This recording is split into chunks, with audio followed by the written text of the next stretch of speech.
Rabi' ibn Haytham ini seorang ulama yang luar biasa. Saya kalau baca kisah beliau, terus terang tidak pernah bosan gitu. Hampir seluruh hidup beliau itu semuanya diisi dengan ketakwaan kepada Allah Azza wa Jal. Beliau adalah murid utamanya Abdullah bin Umar radhiyallahu anhuma, tabi'in yang masyhur. Di akhir hidup beliau kena stroke setengah badan, sebelah kiri badannya stroke.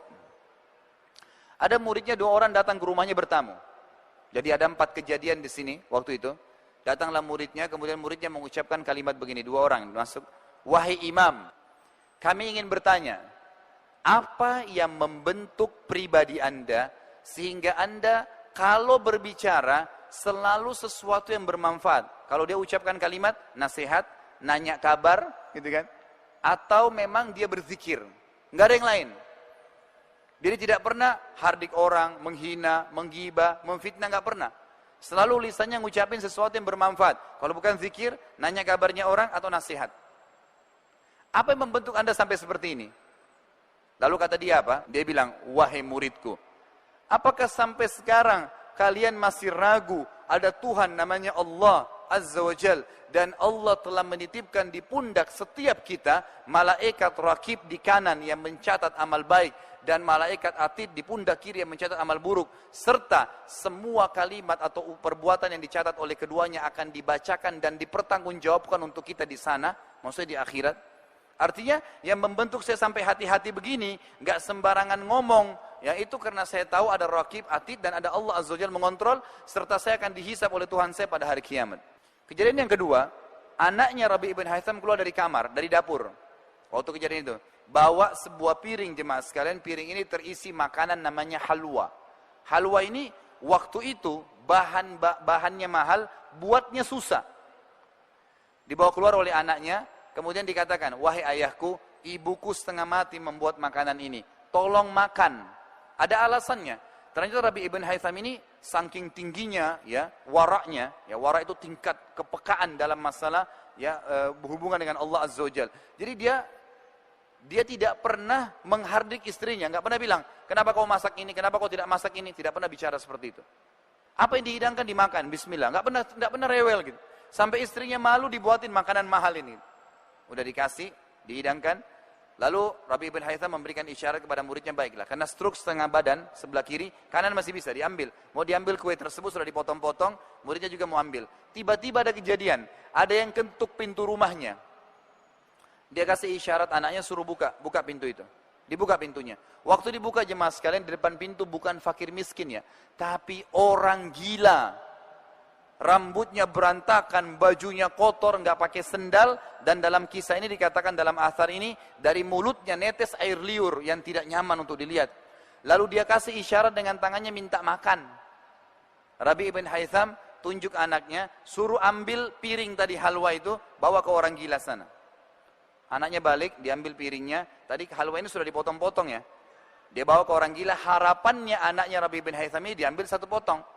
Begitu tiba di depan orang gila, makannya dilihat mewah, dirampas ya, bukan diambil, dirampas, lalu dimakan semuanya oleh orang gila ini, tidak cukup. Selesai makan, dilempar piringnya, nggak terima kasih, pergi. Orang gila. Kalau anda di posisi anaknya Rabi' ibn Haytham, apa yang anda akan lakukan gitu? Tapi orang gila, gitu kan?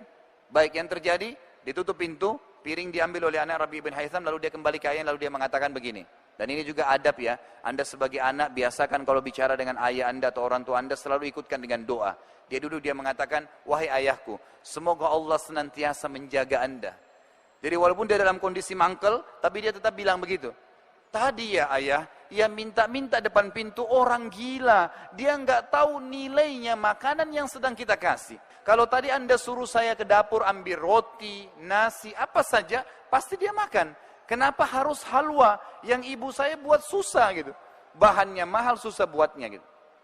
Lalu yang terjadi, kata Rabi' ibn Haytham, ya ini jawaban orang yang beriman berbeda ya. Dia mengatakan, wahai anakku, kalau dia tidak tahu nilai makanan yang sedang kita kasih tadi halwa itu, mahalnya, susah buat bahannya, nggak penting buat saya. Karena Allah tahu nilainya makanan itu. Lalu dia bacakan ayat, kalian tidak akan mendapatkan balasan sempurna dari pahala sampai kalian menginfakkan apa yang paling kalian cintai. Pada saat Rabi' ibn Haytham tadi selesai berhubungan atau menjawab masalah orang gila yang minta makanan, Muridnya lalu berkata lagi, wahai imam, nasihati kami dalam hal ibadah. Apa saran anda dalam masalah ibadah untuk kami? Beliau mengucapkan satu kalimat, jemaah sekalian, yang kalimat ini kalau orang memahami dengan cara imania, itu luar biasa bobotnya.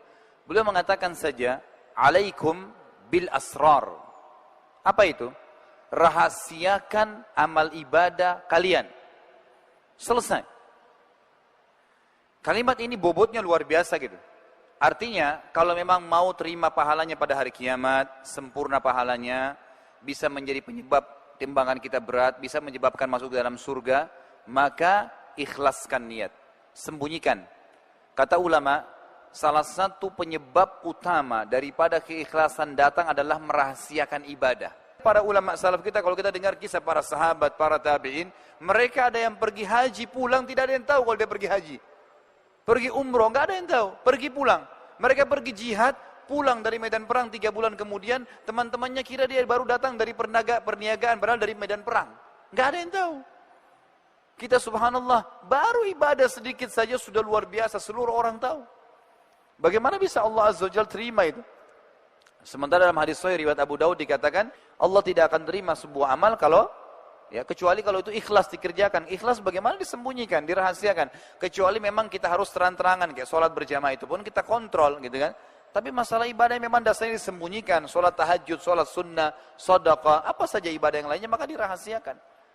Ada seorang salaful ummah, 25 tahun jemaah sekalian berinfak, itu tidak ada yang tahu kalau dia berinfak, termasuk yang terima infaknya dia.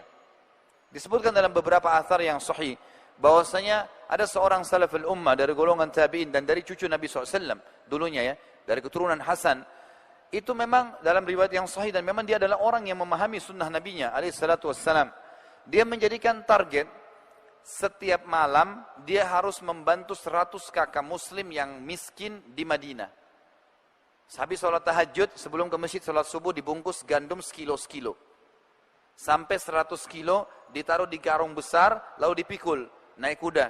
Ditaruh di rumahnya orang-orang miskin yang jadi target. Taruh ditinggalin, 25 tahun. Orang yang terima infaknya itu tidak tahu kalau dia yang kasih gitu.